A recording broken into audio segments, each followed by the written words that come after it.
Chicken Soup for Little Souls, The Braids Girl, by Jack Canfield and Mark Victor Hansen, illustrated by Tim Ludwig.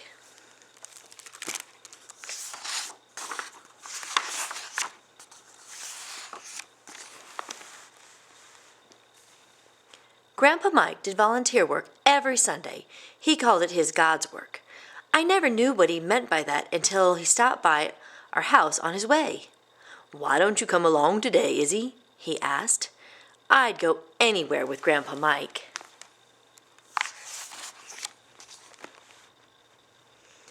We headed off to the family togetherness home, a place where moms and dads and kids stayed when they didn't have any money or anywhere else to live. Some of the people at the home looked tired and wore strange clothes. It scared me a little bit to be around people who seemed so different from me.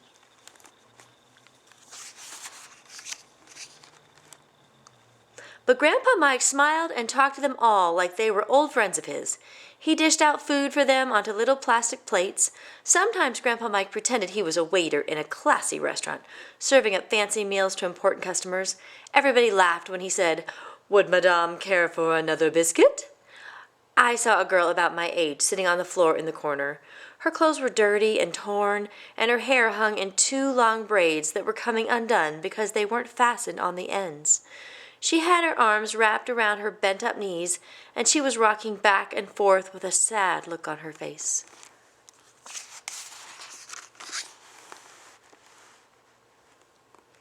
Grandpa Mike saw where I was looking. "Why don't you bring that fine young lady some of this gourmet chowder and sit with her a bit? Looks like she could use some cheering up." I took the bowl Grandpa Mike handed me and walked slowly towards the girl. What would I say? When the girl noticed me walking in her direction, she suddenly smiled. "You can eat your soup here by me?" she said super fast. "Oh, no," I thought. "She thinks I live here too." No, I brought this for you," I stammered. I put it down in front of her and walked quickly back to Grandpa Mike. I tried to look busy serving people food so she would see that I was one of the volunteers. When I looked back at her, she was rocking again with the same sad look.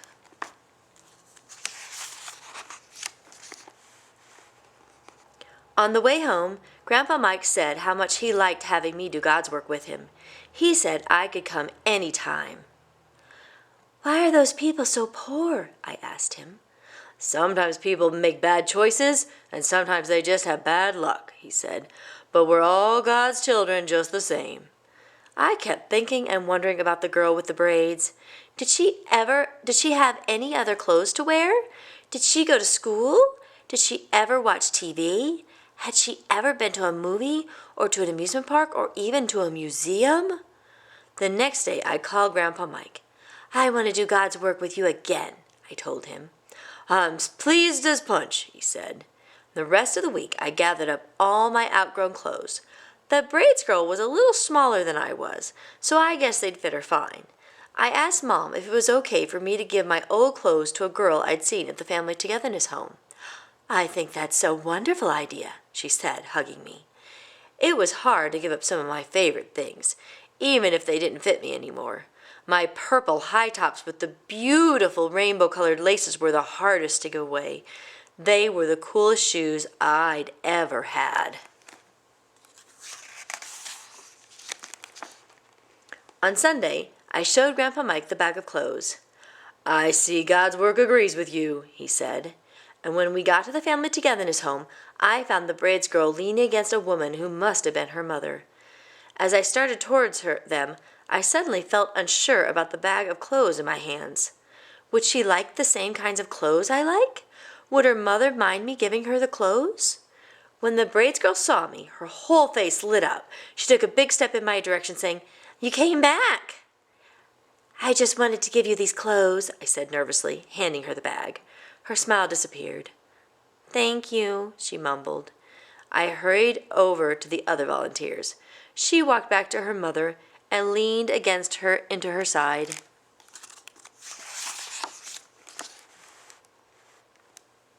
I helped Grandpa Mike the rest of the morning. I saw the Braids girl looking at me a couple times, but whenever she saw me looking back, she turned away.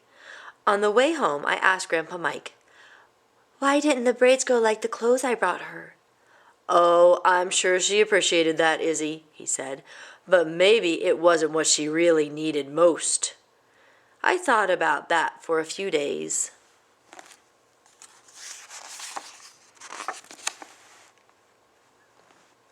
What she really needs are some things of her own, I thought, and I spent the rest of the week deciding which of my things I could bear to part with.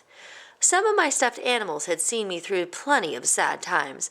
Maybe they would help the Braids girl feel happier. I had some favorite books, too. That would cheer anyone up. Soon I had a bag full of what I thought were the best choices, including a comb and some hairbands so she could fasten her braids. Grandpa Mike was happy that I wanted to keep helping him with his God's work. He said the other volunteers had told him how lucky he was to have such a caring and special granddaughter. That made me feel good inside. But why didn't the Braids girl make me feel that way? She's got to love the stuff I've packed for her now, I said to myself. But deep down, I had my doubts.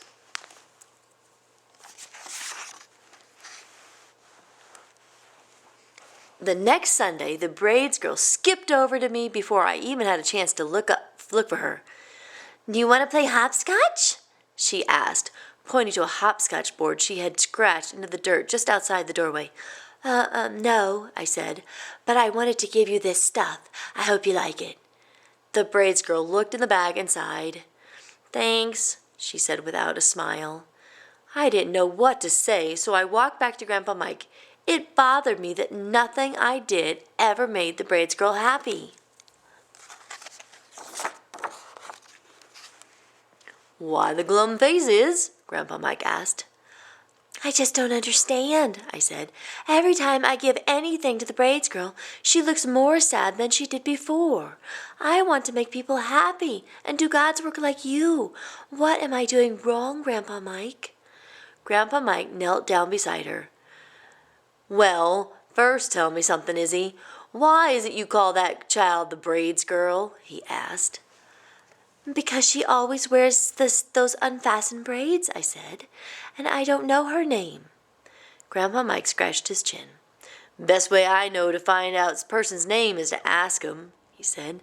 God's work doesn't have to be hard. In fact, when you're doing it right, it feels about the better than anything. He gave my hand a squeeze and then went back to joking and laughing with the people he had come to serve.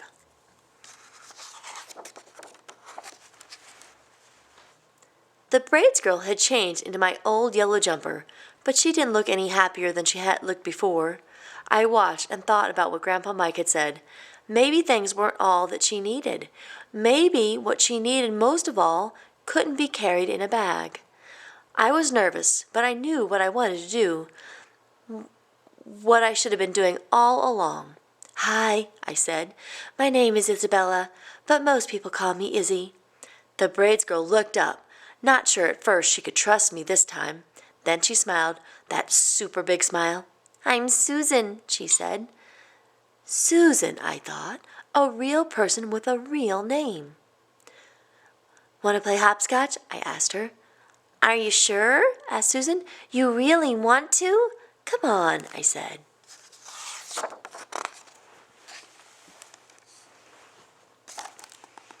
After we played, Susan looked in the new bag I had brought her. How come you keep giving me things? She asked. I didn't want to tell her. In the beginning, I wanted to help her because she was poor, but now, because I want to be your friend, I blurted out. That's what I was hoping since the first time I saw you, Susan said. I brought these for your braids, I said, taking out the hairbands and barrettes. Susan fingered her hair shyly. Maybe with those, she pointed to the barrettes, my hair could be more like yours? Sure it could, I said. I'll show you. I unbraided Susan's hair and combed it out. It hung loose and bouncy down her back. Then I used the barrettes to pull back each side just like mine. Susan ran over to the shiny stew pot to see her reflection. She looked pretty, and her smile was bigger than ever. She ran back and surprised me with a soft hug. You're the nicest girl I've ever met, she said.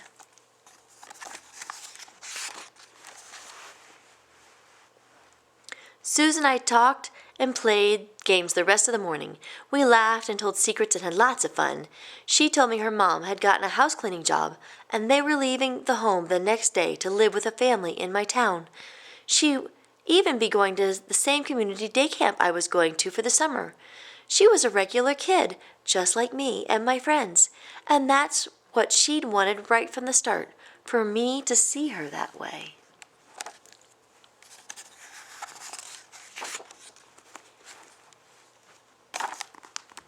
Later, when Grandpa Mike said it was time to go, I said goodbye to Susan.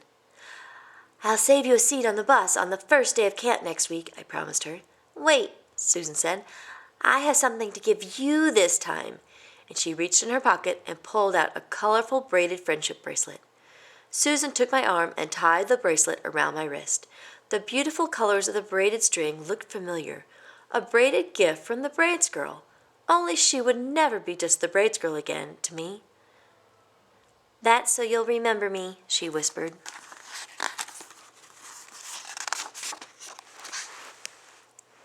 I suddenly knew why the bright colors of the bracelets looked so familiar to me.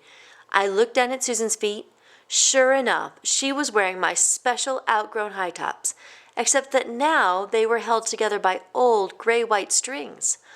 All she had in the world were the things I had given her, and she had given up the prettiest of those things so she could make me a gift for me. Tears stung in my eyes. "I'll remember you, Susan," I said. "I'll remember you for sure." The end.